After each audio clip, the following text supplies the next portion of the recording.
हरिद्वार परिसरात बुधवारी दुपारी एक खळबळजनक प्रकार उघडकीस आलाय। कुटुंबियांच्या अंधश्रद्धेमुळे रक्ताच्या कर्करोगाशी झुंजत असलेल्या 5 वर्षीय बालकाचा मृत्यू झालाय।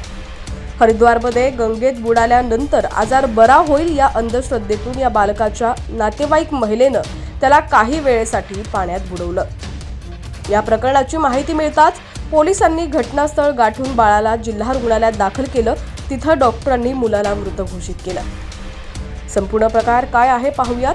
त्याआधी तुम्ही HPN मराठी न्यूज चॅनलला सबस्क्राइब केलं नसेल तर नक्की सबस्क्राइब करा आणि बेल आयकॉनवर क्लिक करून नोटिफिकेशन्स मिळवा। तर पोलिसांनी मुलाचा मृतदेह पोस्टमार्टमसाठी पाठवलाय। शहर पोलीस अधीक्षक स्वतंत्र कुमार सिंह यांनी सांगितलं की पती पत्नी त्यांच्या मुलाला घेऊन आले होते। त्यांच्यासोबत त्यांचा एक नातेवाईकही होता। मुलगा ब्लड कॅन्सरनं ग्रस्त असल्याचं प्रथम दर्शनी समोर आलं। मुलाच्या पालकांनी सांगितलं की ते त्यांच्या मुलाला सर गंगाराम हॉस्पिटलमध्ये घेऊन गेले होते। त्या ठिकाणी डॉक्टरांनी मुलाच्या प्रकृतीबाबत माहिती दिली।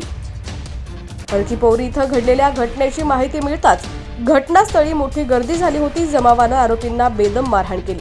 5 वर्षाच्या निष्पाप बालकाचा बुडून मृत्यू होण्यामागे तंटा संबंधीचा मुद्दा असल्याची चर्चा आहे।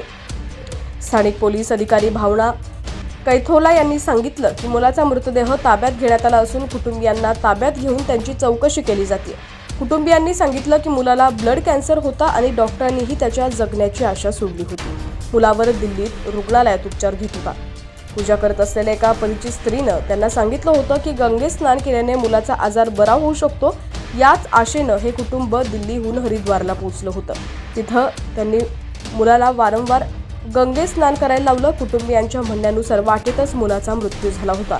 तरीही गंगेत स्नान केल्यानं मुलगा बरा होईल अशी आशा होती। शहर पोलीस ठाण्याच्या प्रभारी भावना कौथेला यांनी सांगितलं की मुलाचा वाटेतच मृत्यू झाला। शवविच्छेदन अहवाल आल्यानंतरच खून झाला की ब्लड कॅन्सरमुळे मृत्यू हे स्पष्ट होईल असं सांगितलंय। खुनासारखी घटना उघडकीस आल्यास कायदेशीर कारवाई केली जाईल। पोलिसांनी दिलेल्या माहितीनुसार कुटुंबाला हरिद्वारला घेऊन आलेल्या टॅक्सी चालकानं सांगितलं की तो गंगेत स्नान करण्याच्या बहाण्याने मुलाला इथं घेऊन आला होता।